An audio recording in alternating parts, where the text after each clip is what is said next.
It was a typical night in the city of sin. The neon lights of the strip cast a garish glow over the dark, rain-slicked streets. A light drizzle pattered against the windshield of the old Buick as it cruised down Flamingo Road, its engine rumbling like distant thunder.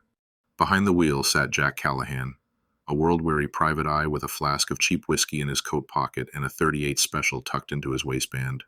Jack had been summoned to Vegas by an old acquaintance, a high-stakes gambler named Eddie Russo. The call had come in the dead of night, Eddie's voice thin and reedy with panic. "Jack, I'm in trouble, real big trouble. You've got to help me, man. They're going to kill me." That was all he'd said before the line went dead. Jack had hopped the first red-eye out of L.A., determined to find out what mess Eddie had gotten himself into this time. As the Buick idled at a red light, Jack took a swig from the flask and tried to piece together the clues. What had Eddie done now? And who exactly was trying to kill him? The light changed and Jack pressed the accelerator, steering the car towards the towering neon obelisk of the Constellation Hotel and Casino. That was where Eddie had his penthouse suite, high above the glittering chaos of the casino floor. As Jack pulled up to the valet stand, a bellhop rushed over and opened the car door. "Mr. Callahan, Mr. Russo's been expecting you. Let me take you right up." Jack grunted in acknowledgement and followed the bellhop through the revolving glass doors. The lobby was a riot of motion and sound. The chime of slot machines, the low murmur of conversation, the click of high heels on marble. Jack kept his head down, avoiding eye contact as they crossed to the elevators. A few minutes later, the bellhop was ushering Jack into the plush confines of Eddie's penthouse. It was a lavish affair, all rich mahogany and crystal chandeliers. Jack nodded his thanks to the bellhop and poured himself a generous measure of scotch from the sideboard. "Eddie, you here?" Jack called out, his voice gruff. There was no answer. Jack felt the hairs on the back of his neck prickle. Something wasn't right. He slowly made his way down the hallway, pistol in hand, alert for any signs of trouble. He found Eddie in the bedroom, sprawled face down on the floor. A pool of crimson had seeped into the pristine white carpet. Jack felt for a pulse, but it was too late. Eddie was gone. Jack cursed under his breath, holstering his weapon. Whoever had done this was long gone. He surveyed the room, looking for any clues that might point to the killer's identity. On the nightstand, he noticed a playing card, the Ace of Spades. Jack frowned, running his thumb over the smoothed edges. This wasn't just a random murder. It was a message. Just then, the sound of the front door opening made Jack whirl around, gun drawn. A woman stood in the doorway, her eyes wide with shock. "Who are you?" she demanded, hands raised. Jack studied her for a moment. She was a looker, no doubt about it. Raven hair, full lips, curves in all the right places. The kind of woman that could get a man in trouble. "The name's Callahan. I'm a private investigator. And you are?" Maria Delgado." She lowered her hands slowly. "What happened here?" Jack gestured to Eddie's lifeless body. "Your friend Eddie is dead. Looks like he was murdered. You got any idea who might have wanted him dead?" Maria's face paled.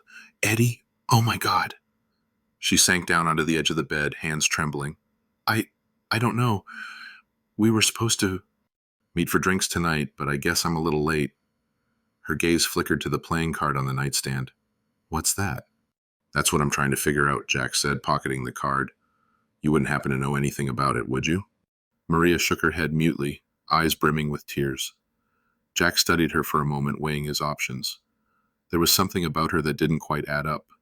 Maybe she knew more than she was letting on. "Listen, darling," he said, tucking the gun back into his waistband.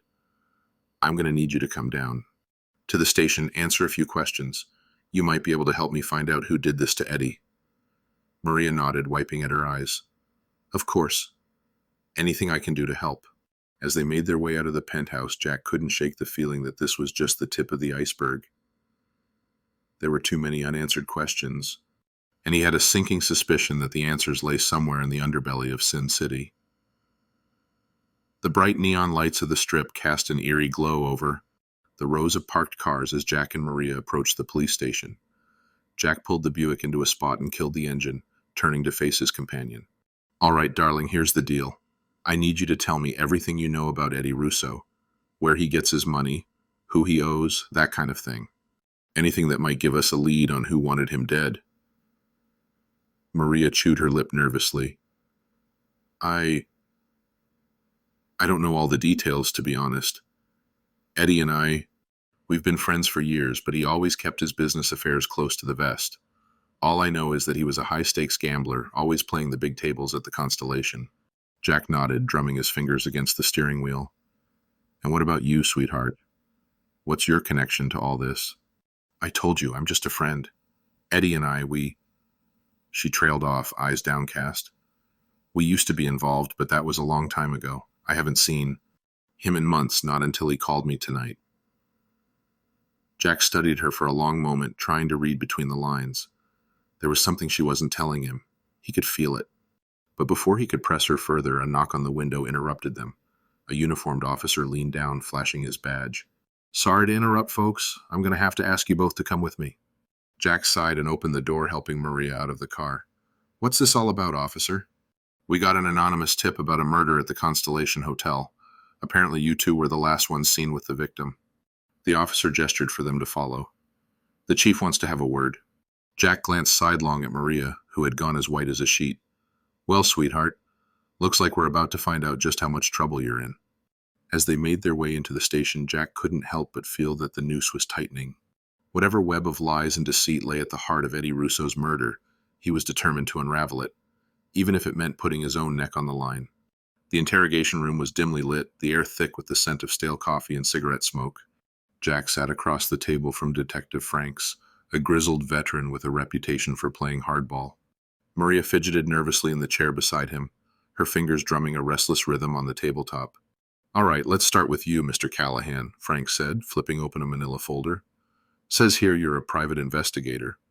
Mind telling me what business you had with the deceased? Jack leaned back in his chair, affecting an air of casual indifference. I got a call from Eddie Russo asking for my help. Seems he was in some kind of trouble. When I got to his place, I found him dead on the floor. Franks arched an eyebrow. And you just happened to be the first one on the scene, is that right? That's right. I'm as surprised as you are. Jack reached into his coat pocket and produced the Ace of Spades. Though I did find this little calling card next to the body. Any ideas what it might mean? Frank studied the card for a moment, then shook his head. Can't say I've seen that one before. But I'm guessing it's some kind of signature, the work of a professional, maybe. Jack nodded, drumming his fingers against the tabletop. That's what I was thinking. So what's your take on all this, detective? You think this was a hit? Franks leveled a hard stare at Jack. That's what I'm trying to figure out. Now how about you tell me a little more about your relationship with the deceased? Jack shrugged. Not much to tell. Eddie and I went way back. We used to run with the same crowd back in the day. When he called me, sounding scared out of his wits, I figured I owed him one. Guess I was too late to do him any good. Franks turned his attention to Maria, who had been sitting silently throughout the exchange. And what about you, miss? What's your story? Maria swallowed hard, her voice trembling. I'm just a friend of Eddie's. We used to be involved, but that was a long time ago. When he called me tonight, sounding so upset, I rushed over to his place, but... She trailed off, eyes glistening with unshed tears. Franks regarded her for a long moment, then let out a weary sigh. All right, well, it looks like we've got ourselves a real mess here. I'm going to need both of you to stick around for a while, answer a few more questions. This ain't over by a long shot. As the detective left the room, Jack caught Maria's eye. Don't worry, darling. I'm going to get to the bottom of this one way or another. Maria nodded, her expression tense. I hope so, Mr. Callahan, for all our sakes. The night dragged on, with Jack and Maria subjected to a seemingly endless barrage of questions. Franks and his team probed every aspect of their lives, searching for any inconsistencies or loose ends. But try as they might, they couldn't seem to find a clear motive or suspect. Finally, as the first hints of dawn began to creep over the horizon, Franks called a halt to the interrogation. All right, that's enough for now. You two can go, but don't leave town. We're going to need to talk to you again. Jack and Maria stepped out into the cool morning air, both of them weary and on edge. Well, that was fun, Jack muttered, lighting a cigarette. You got any bright ideas, sweetheart? Maria shook her head, wrapping her arms around herself. I don't know what to think. Everything's just... It's all such a mess. Jack studied her for a moment, his expression unreadable. You know, I get the feeling you're not telling me everything. And if we're going to have any chance of finding out who killed Eddie, I'm going to need you to start spilling. Maria hesitated, then let out a resigned sigh. All right, fine. The truth is, Eddie and we were involved in some shady business. Gambling, money laundering, you name it, But I swear I had nothing to do with his murder. Jack arched an eyebrow. Go on. A few months ago, Eddie got mixed up with some dangerous people.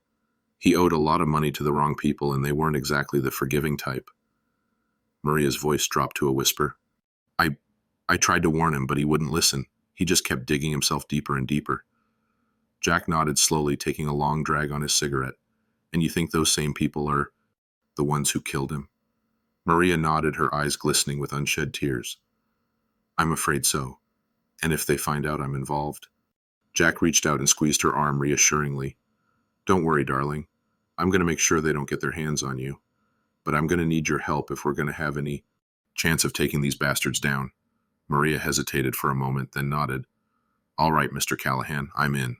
Let's do this. As they walked away from the police station, Jack couldn't help but feel a twinge of unease. He knew he was in over his head, but something about Maria's story had piqued his curiosity. There was more to this than met the eye, and he was determined to get to the bottom of it, no matter what it took. The neon lights of the strip seemed to wink at him tauntingly, daring him to step deeper into the shadows of Sin City. And Jack Callahan, ever the gambler, was more than willing to take the bet.